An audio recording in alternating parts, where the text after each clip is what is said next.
Big Blue Nation, as I come to you, Kansas City has in fact added 3 more points and lead at halftime 9-6. This has been the defense and the defensive effort that many Giants fans thought that they were going to have. A couple things to quickly point out before I go into my series by series recap of the first half. The first thing to note is that everything that we see happening is all self-inflicted for this team. Ladies and gentlemen, I am Coach Gene Clemons. I have a Giant issue. If you don't already know, make sure that you go to New York Giants on SI and check out everything that we're doing over there. Make sure you go and hit the subscribe button. If you're joining me on X at Gene Clemons, what's up with you? If you're joining me on YouTube, New York Giants on SI YouTube. If you're joining me on X, by the way, if you're joining me on X and you haven't subscribed to the New York Giants on SI YouTube channel, go ahead and do so. We're trying to get that channel to continue to improve.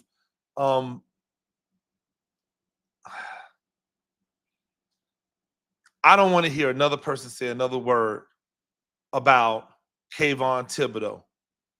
Kayvon Thibodeaux is out here balling.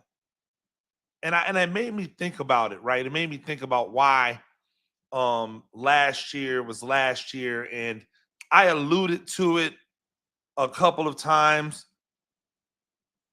He was hurt. But if you extrapolated out his numbers from when he wasn't hurt, he was going to have another double-digit sack season. That would have given him 2 double-digit sack seasons in a row, right? Also, you have to consider he's in the first year of a new defense that's asking him to do different things.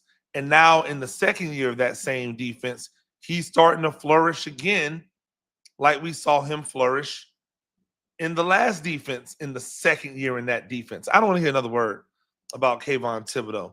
Thibodeaux looked great. Brian Burns looked great. Abdul Carter looked decent, right? And my problem with Abdul Carter isn't with Abdul Carter, it's the way they're using him. You went and drafted an edge rusher and you're playing him like a linebacker. But most of you New York Giants fans can't complain because on X and other places, all I've heard is people say, hey, I don't care how you have to get him on the field, right? You just need to get him on the field. Well, guess what? They're getting him on the field. They're getting him on the field, playing inside linebacker, and having him spy. They're also using him at defensive tackle a lot in obvious pass rush situations. He's an edge rusher, and at some point, you got to let him do what he's capable of doing at his highest level. Can he play inside linebacker? Absolutely. Can he rush from the defensive tackle position? Absolutely. Is that where you're going to get the maximum usage out of him? No. And the fact that he didn't get more than maybe 1 or 2 snaps as an edge rusher, and I think both of those snaps came because Zero went off and we thought he might have hurt his knee, and it was good to see him back out there.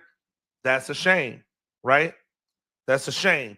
So I get that this defense is taking a little bit, but if that's the defense that we're going to get, right? If that's what we're going to get on a regular basis, that defense can compete with anyone. What's the difference, right?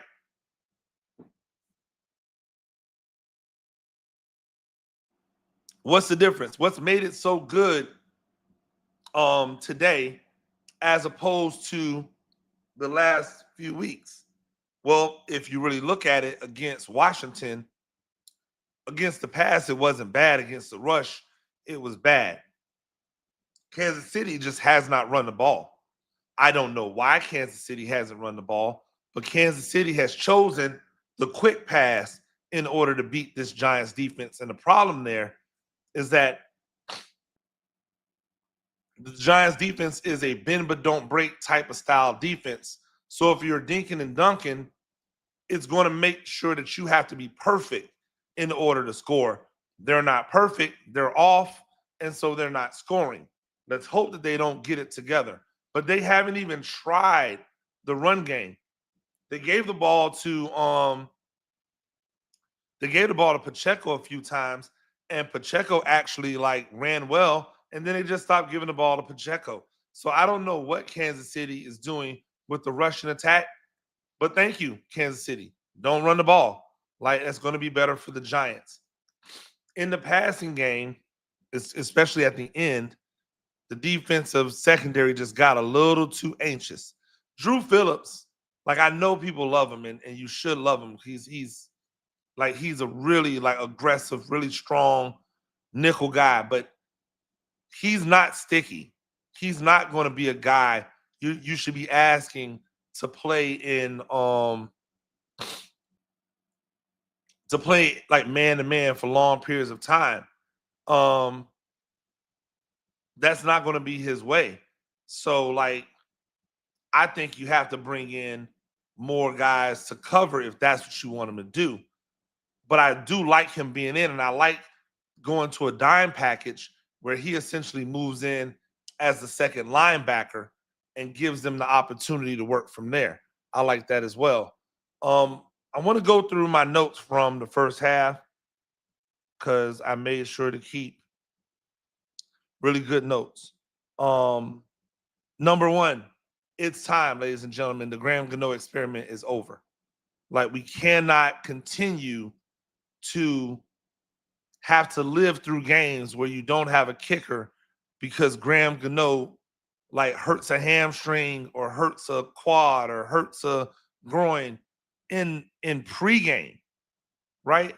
Like, these are not, a lot of people would say, well, these are freak incidents, right? Freak accidents. It's not a freak accident. He's had a lot of issues, and because he's had a lot of issues, you're going to see that he's going to re-aggravate those same soft tissue injuries over and over and over again. Why? Because he's old. It's not like a diss against him. He's just old. So it's time for a change. If the answer is not here on the team, right, via your practice squad, then you've got to bring someone else in. That's my first observation. Going back to the beginning of the game, Andrew Thomas is back. Andrew Thomas looks phenomenal. Andrew Thomas looks like one of the best tackles in the game. Please, people, just shut up about we got to get rid of him. He's always hurt. I think I said on this show back before the season started, back maybe even before preseason, if you have to give up 2 games in order to get 15 starts out of Andrew Thomas, would you do it? And the answer should be yes. If this is how he's going to play, it's a completely different offensive line with him out there. You saw him just stonewall Jones on that 1v1 on the left side when Jones tried to line up and just kind of see what Andrew Thomas has. He's been stonewalling George Karlaftis. He's been mowing people over in the run game. All they're missing is an Evan Neal to add a little bit more juice to that run game. And I'm telling you, this run game could be out of there. The run game was working well. Wilson checking down because of the 1v1s and the bracketed coverage they're giving Malik Neighbors. My problem is, off the rip, there is a mismatch that they're not exploiting because whoever they have over there that's guarding Darius Slayton can't guard Slayton, right? They can't guard Slayton. So I don't know why they're not exploiting that. If that was an exploitation for Wan'Dale Robinson, he'd have 11 and 12 targets this game, right? But because it's Darius Slayton, we're not going to him. That's bull. That is absolute BS. You need to go to Darius Slayton. You need to let him know, hey, listen, boss, it's your show today. They're bracketing Malik Neighbors. Wandale has coverage over him. You're getting the one-on-one, mano-a-mano. We're going to keep on going to you. He has 2 catches. He has 3 catches maybe. He has 6 targets. 3 of the targets have ended in penalties, if I'm not mistaken. A face mask and illegal contact downfield, so maybe 2 penalties. You got to continue to keep getting the ball to Darius Slayton because he's the one that has the matchup that you can take advantage of. Defense, bend and but don't break, but the quick passing game is to a certain extent neutralizing. It's to a certain extent neutralizing the pass rush. The problem is the run game would neutralize the pass rush, and Kansas City has just decided not to use it. Don't be surprised if in the second half they come back and try to utilize the run game more. Oh, also, why is Devin Singletary returning kicks? Why do I have to see slow old by NFL running back standards, Devin Singletary back there returning kicks instead of Turbo Miller returning kicks? These are just the questionable decisions that I look at and go, what are we doing? Right?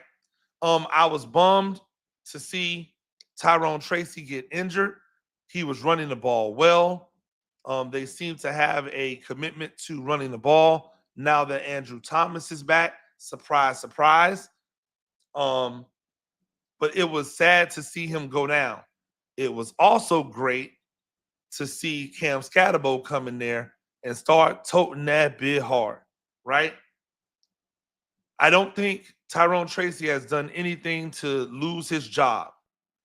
I also don't know if Cam Scatterbo continues to run this well, very similar to last year when Tyrone Tracy took the job from Devin Singletary after Singletary got injured. I don't know if you go back to Tyrone Tracy as your RB1 if he misses significant time. Like if he misses a couple of weeks, Cam Scatterbo is your RB1 at that point, right? If he is out of there, Scat is the guy. And the way he runs the ball will sometimes allow him to miss a hole, right? Because he missed a hole on one play, he tried to cut back. He ended up cutting back into the back of an offensive player. There was a hole there to the right, if I'm not mistaken, that he missed. But when he gets it right and he goes exploding through the line, contact balance is great, right? Contact balance is great. His ability to run through arm tackles is great. And then he just has a smell. He can just, like a truffle pig, he can just smell it. The end zone's right there. I'm going to get in the end zone. I think, oh, and this is a good point. And by the way, shout out to all the people who are out here watching. Once again, if you are watching on X, go ahead, go to YouTube, hit that subscribe button for the New York Giants on SI so you can see all of the Giant issues when they come out. Shout out to all of my people on YouTube. Jay Mazzella 1, Anthony Phillips, the Big Moo, the aircraft carrier, Iman Perry. And Iman makes a great point. Scats, his that's not the one. Yeah, you know what I mean, Mazzella, when I say truffle pig. Scat's vision is blurred and by wanting contact. Yeah, I think he dings himself up a lot. That's why he's always shaking and trying to shake the cobwebs loose. It's been a great first half.